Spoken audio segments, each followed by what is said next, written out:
We were actually going to talk about a different shooting today. This is live footage out of Minneapolis right now of local communities protesting, holding candlelight vigils for the woman that was shot and killed. But we were actually going to talk about the Uvalde shooting today because the cop in the Uvalde shooting who sat outside of the school for minutes, then tried to enter the school, heard gunfire, ran away, and then proceeded to leave children bleeding out with the shooter for over an hour. That was going to be the main police case we were going to talk about today. But due to the shooting, due to the Trump administration's reaction, due to what Kristi Noem said right after the case, before any of the facts had really particularly become clear, I don't want to be too hyperbolic, but the fast and angry public reaction from Minneapolis, not only from the general public, as you can see, there's candlelight vigils right now, but the protests earlier were much larger. And I expect protests tomorrow to possibly be even larger as more and more of the public learn about it, but also from general public officials. I don't know if you guys heard the mayor of Minneapolis after the news broke of the shooting, but this was the tone and tenor of his conversation. To ICE, get the fuck out of Minneapolis. We do not want you here. Your stated reason for being in this city is to create some kind of safety, and you are doing exactly the opposite. There's a lot of information that is swirling around right now, and we collectively are going to do everything possible to get to the bottom of this, to get justice, and to make sure that there is an investigation that is conducted in full. But what we do know is that a 37-year-old woman is dead and that she was shot by ICE. We've dreaded this moment since the early stages of this ICE presence in Minneapolis. Not only is this a concern that we've had internally, we've been talking about it. They are not here to cause safety in this city. What they are doing is not to provide safety in America. What they are doing is causing chaos and distrust. They're ripping families apart. They're sowing chaos on our streets, and in this case, quite literally killing people. So, they are already trying to spin this as an action of self-defense. Having seen the video of myself, I want to tell everybody directly, that is bullshit. Okay, so you can go listen to the rest of his statement. I think after we get through the facts of the case, we will listen to more of his statement. But I just wanted to show that to show the tenor of the conversation and the fact that crowds are gathering quickly. The general public is being informed about the case in the community, and more of them are joining the protests, and the video is being shared around rapidly. There are multiple angles of the shooting, so there are different videos that are being shared around, and people's perception of exactly what happened can be affected by which angle that you've seen, and also your understanding of the law. I've seen a few people talking about the shooting, saying like, oh, maybe the officer should have shot the tires. Or, oh, since, the person was a danger to the community, so every shot was actually in defense of the community. The first shot was for themselves. The second shot was for the hood almost. It was like, I'm trying to read these justifications as people try to become Twitter lawyers, and it's not great. So we're just going to start from the beginning. And we're going to look at all the evidence, and then we're going to talk about the government reaction, which I think is what has made this much worse than it necessarily needed to be. Anytime, and that's not to say that any shooting is not bad. Of course, the shooting's terrible, shooting's awful, but a public reaction to that shooting can be intensified depending upon what the government says. And if the government indicates during a case where, whether or not a shooting was justified is hazy, or even if there is a high-profile shooting with a lot of public interest and the government completely just disregards any idea of really even looking into it. So, the Trump administration on January 5th deployed a lot of feds, a lot of ICE agents to Minneapolis.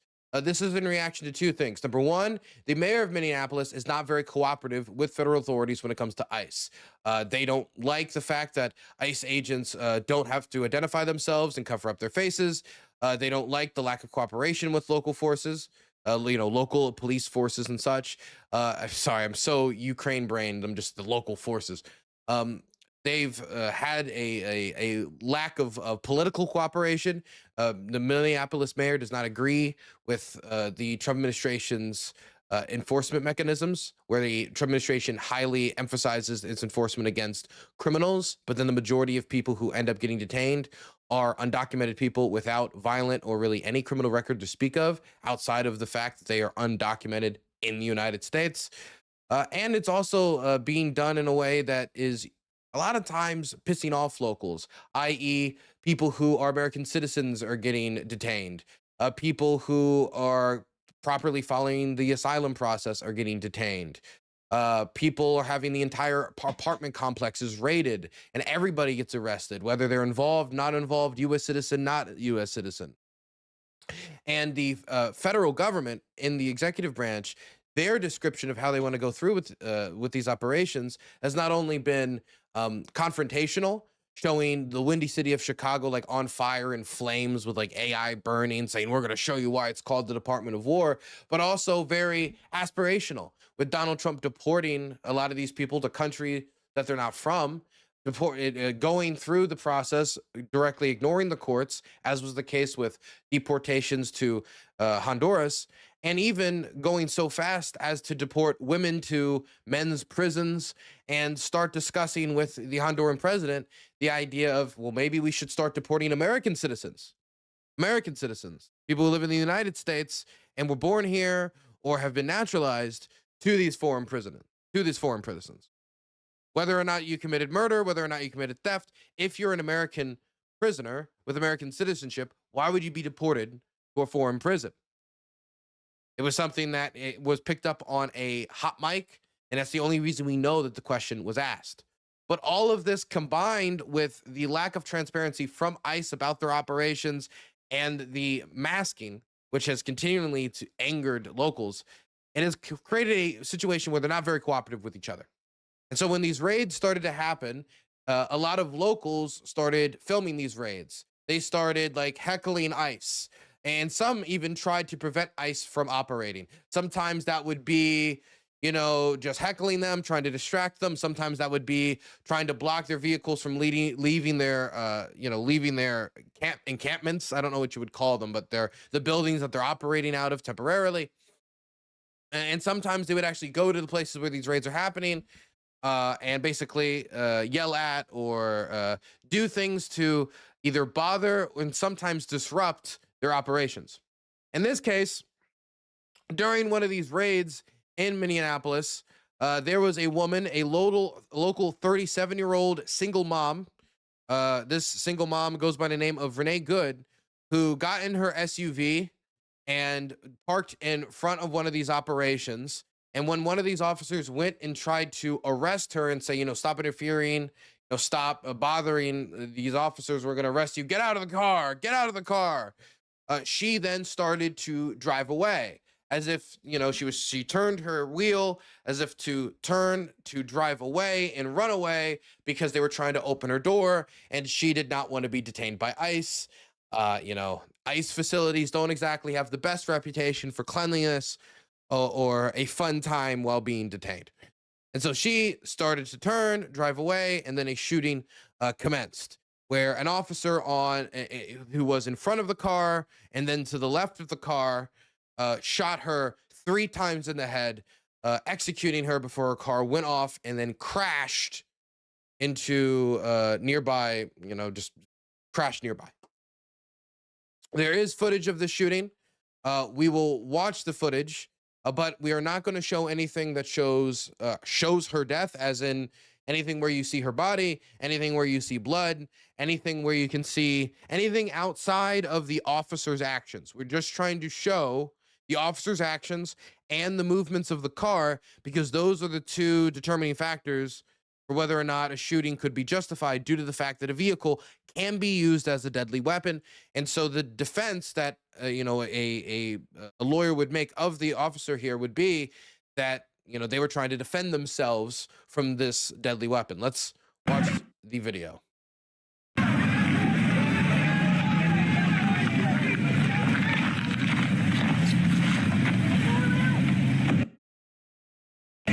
No!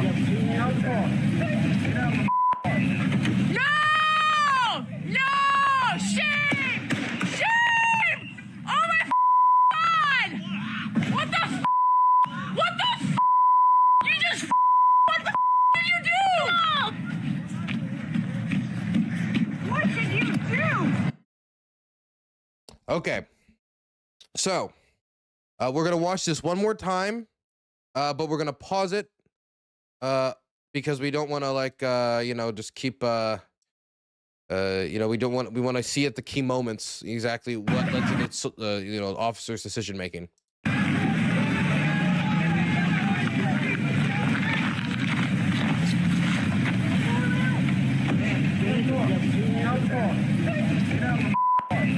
So the officers come up to the vehicle. One says, "Get out of the car, get out of the effing car." The other one comes up and aggressively pulls the door handle and then tries to reach the other hand into the vehicle as if to pull up the car lock so that they could pull the woman out of the car and detain her, whether arrest her, detain her, at least capture her. No! She then backs up as if trying to get the man off of his car, like off of her car, like, "Hey, you get off the door handle." No! She then goes forward after. At this point, you can see the man has the gun out. He's pointing it at the front of the windshield. This is before he shoots. You can look down at her tires and you can see that it's already turned to the right. Now, the claim by those who are saying that this is self-defense is that the officer was getting run over, that the woman was attempting to run over the officer. But you can see from the tires and the fact that these tires will continue to turn in this direction at this point before the first shot is fired, as the gun is still pointed at the windshield, that she is turning to the right. You can see the tires at this angle are clearly slightly turned. She's starting to turn, but she is turning to the right while moving forward. To the right, where's to the right? The exit, the rest of the road. Getting away, not getting detained, as the officer to the left continues to pull at the door handle, attempting to remove her. You know what she's doing? She's not obeying orders of ICE officers, the federal agents. She is not getting out of the vehicle, but she is trying to flee the scene. What protocol would usually say if somebody's trying to flee the scene is you allow them to flee the scene, take their tag, and get them later. That's usually how it works. You would take their tag after allowing them to flee the scene, and then you would detain them later. Some people have said that this woman is a danger to the community, and whether or not, and we'll get into the idea of whether or not this is self-defense in a second. We've already kind of touched on it a little bit. Whether or not this is self-defense, there is a threat that this woman posed to the community. I don't see it. All that has been proven is that she doesn't really like ICE, probably. And what else has been proven is that she's willing to flee authorities. A lot of people flee authorities, and then they're detained later without any damage being done to the community. In fact, the majority of people who flee authorities don't end up doing any damage to the authorities. We don't have any idea that she is some sort of threat outside of the fact that she is in a vehicle and that vehicle could be a threat. But it's not like she's like a proven terrorist or a proven hardened criminal. This is a 37-year-old single mom who, with, as far as we know, no violent criminal history to speak of. So the idea that this was in defense of the community, that she could have like ran people over, all that we can prove here is that when directly trying to flee authorities, she could drive maybe semi-erratically, and that she's willing to flee authorities. That's all that's been proven. A threat to the community, and that this shot right here is defending anybody but the officer, that's not proven to me. There is no general public around here outside of the people who are there that don't want ICE officers there yelling at them, but they're not to the right standing in front of that car. And even if they were, like, is taking the shotgun to defend, it just made her crash. There were people there. Either way, I'm not convinced that there is any public defense argument here.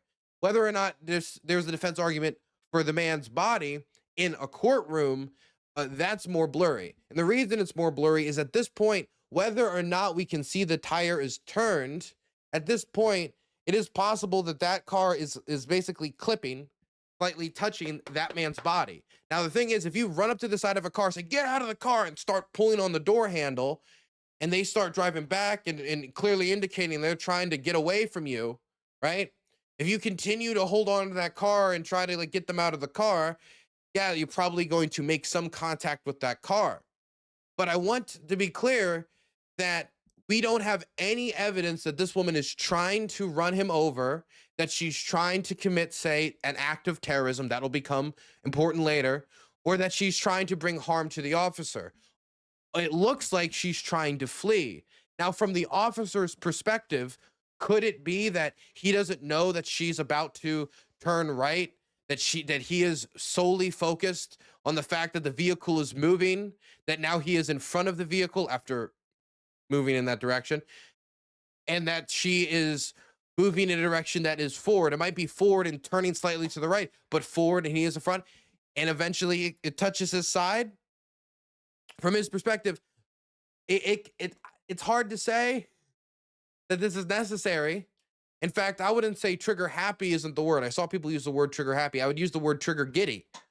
But whether or not this is enough evidence to win in a courtroom, I don't know. The argument that the vehicle is a deadly weapon has held up before, and the question will be whether or not he was rightfully in fear for his life as that vehicle moved to the forward right and towards the direction of the tires moving of the road, but could have, maybe she would swerve to the left, maybe she could do this. Are these reasonable concerns? I'm not talking about whether or not the man is trigger giddy, as I said.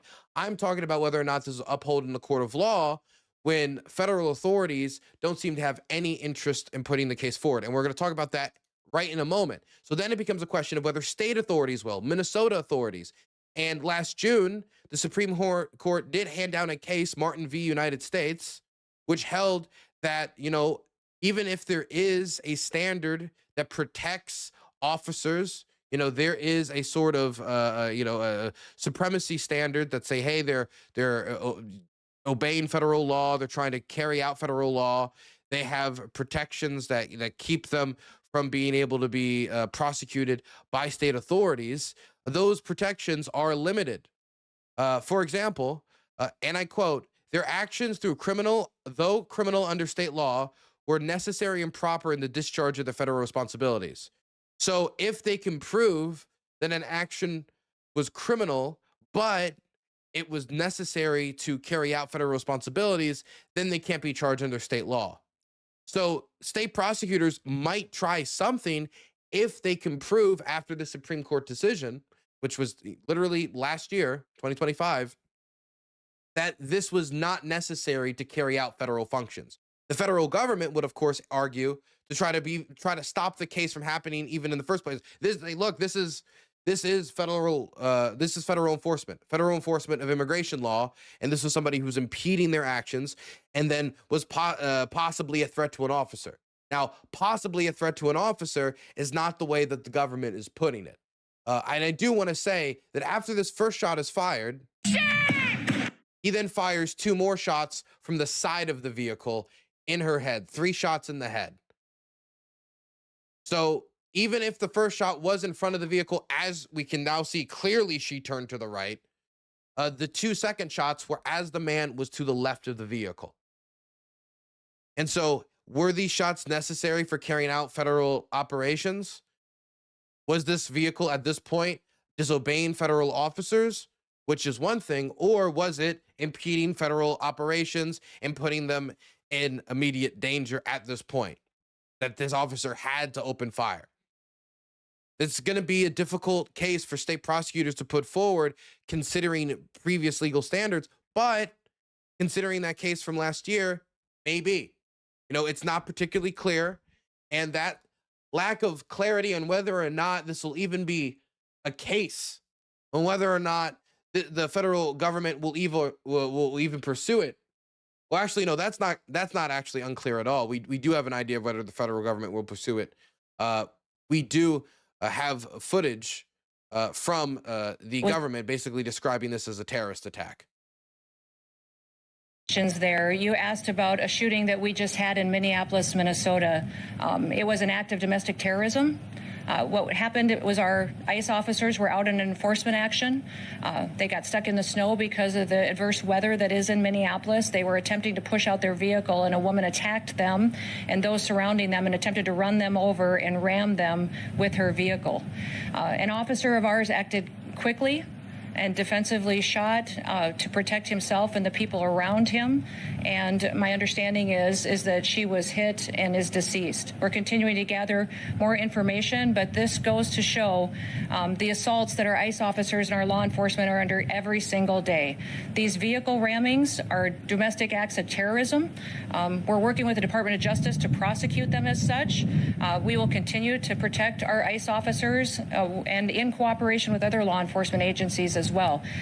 Yeah, another interesting part of this case is, and this is also being reported by the Atlantic. What's interesting about this case is as she's saying this, is she's calling this an act of domestic terrorism after people are seeing that video and they're thinking many of the same things I'm thinking. Whether or not it can stand up in a court of law, that man did not look like he had to shoot that woman. That man took the decision to take one shot in front of the car as it was turning to the right, and then two shots at the side of the car after it had already turned to the right and he was no longer in front of it, right? And after that, we then get reporting from the Atlantic as this footage is spreading that the man who shot her, he continued to, patrol the scene, uninjured, unwounded from what people saw, but the woman who was shot did not get any medical help. And in fact, as locals on scene came, it was like, hey, I have medical experience, let me help. They were denied. They were denied access to the woman who was shot. And she, with 3 bullet holes in her head, continued to lay in her car, blood gushing out onto her. I've seen the pictures, onto her, onto her airbag in her car, as these people are pleading to allow them to give her first aid. They deny them help, and then when the ambulance gets there, they block the ambulance for a time as well. This is not just social media footage, it was also reported by the Atlantic. They're not letting the doctor go to the person that is shot in the fucking face.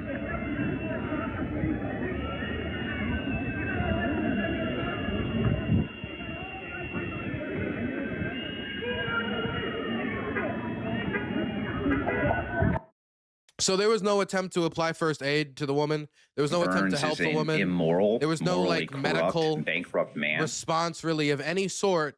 I mean, she was shot 3 times in the head. If the first shot didn't kill her, right? The 2 shots that followed up probably did, but there wasn't even an attempt to provide any assistance whatsoever, or to even see if there was nothing. There was nothing. At least as initially reported, there was no medical assistance provided. Now, you could say that, well, she was shot 3 times in the head. How much good would it have done? Probably very little.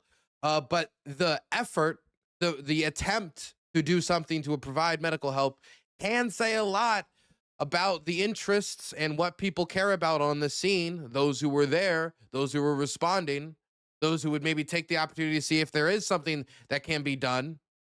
But there is not even an attempt to not only give her any help, but even try to appear like there's a care to the public community here from the ICE officers on the scene, because past the shooting, after the shooting was done, there was still like cussing towards the locals from ICE officers, like, get out of here. Like, this is still being reported at that point. Now you could say, stressful environment, somebody just got shot. But at the end of the day, that's not what the community sees. What the community sees is they yell at a woman, went in her car, she tried to drive away, shot her, almost certainly unnecessary from the perspective of somebody seeing the car drive to the right. The guy wouldn't have died. He would have survived. Everybody else would have survived. We can tell that in retrospect from the angle of the car, where it was moving. And then afterwards, the federal government has a response like, that was terrorism. Goes to so we need to protect ICE agents. With no even attempt to say like, we're going to find out if all the facts on the scene beforehand. They just immediately said they are domestic terrorists. This woman has an orphan child now. There's an orphan now because the woman was shot. Now, I understand that they have a political objective here of not trying to derail this, but what the president wrote on Truth Social in the immediate aftermath of the shooting is just lies. No matter what interpretation of domestic terrorism you have, you cannot prove the things that he's saying in this when he said it. And many other things in here are still, there's not true under any circumstance. We haven't found any evidence. He's just lying in the immediate aftermath in order to try to, assumedly, bring attention away from what happened. I have just viewed the clip of the event which took place in Minneapolis, Minnesota. It is a horrible thing to watch. The woman screaming was obviously a professional agitator. And the woman driving, do we know that she was a professional agitator? Professional agitator what? Professional agitator to some people means that they're paid. She was paid to be there to scream. Or does that just mean that she's a local activist who was mad that ICE was there? And he accuses a lot of people of being professional agitators with no knowledge of it. And this is probably another instance where he's just accusing someone of being a professional agitator. No idea. And the woman driving the car was very disorderly, obstructing and resisting, who then violently, willfully, and viciously ran over the ICE officer. Now, we all saw that video together, and there are other angles of the video that we could try to go and see, but in no viewing of this video could you say that the man was ran over, touched by the car, by the edge of the car as it was turning to the right, maybe, but if you get in front of a vehicle like that, yes, but he was not ran over. He's fine. He's fine. Look at him.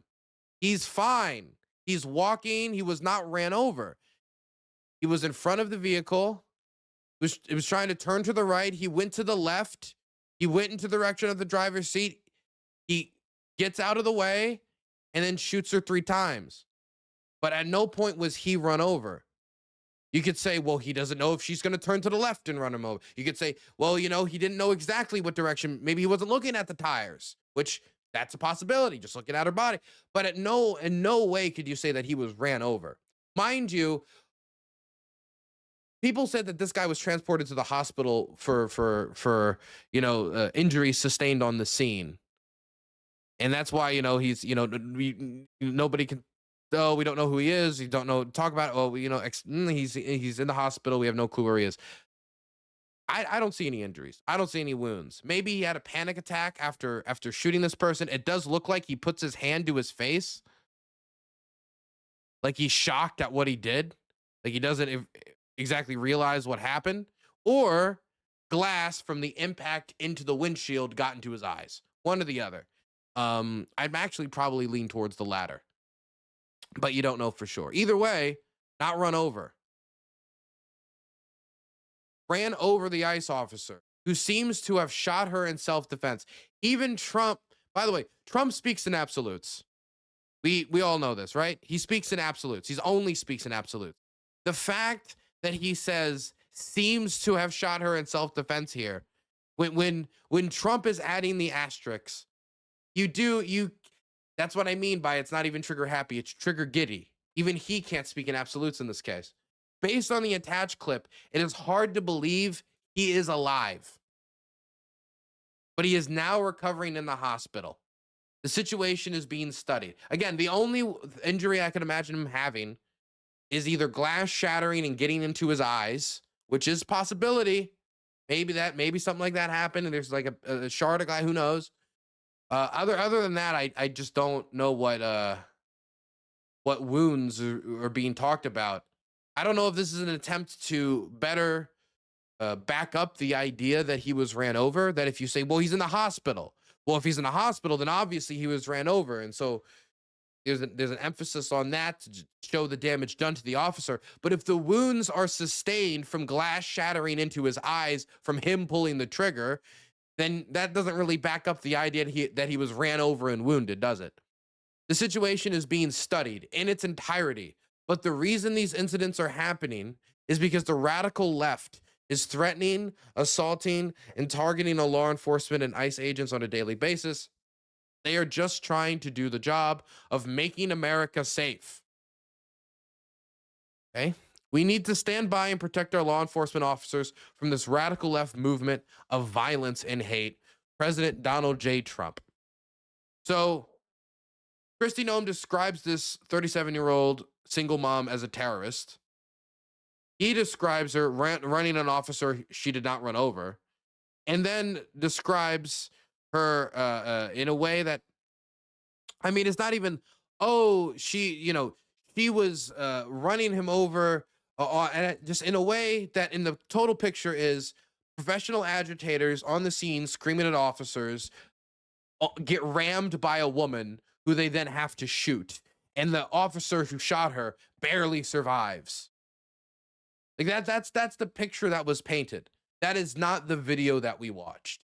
He is trying to tilt this image in such a manner to try to blunt really any backlash that would be directed towards one of his top political priorities, continuing the mass funding of ICE and the mass deportation of undocumented people from the United States. And shootings like this of American citizens, of people who are not the violent criminals that are being described, can only be defended if you turn this woman into the violent criminals that they described on the campaign trail. The type of Hezbollah, terrorist, the type of cartel thug that, would deserve it, quote unquote. And that's why it can't be that this woman, drives in a way that was dangerous. An officer shot her at a moment of, we have to look at, it has to be immediately, she's a terrorist.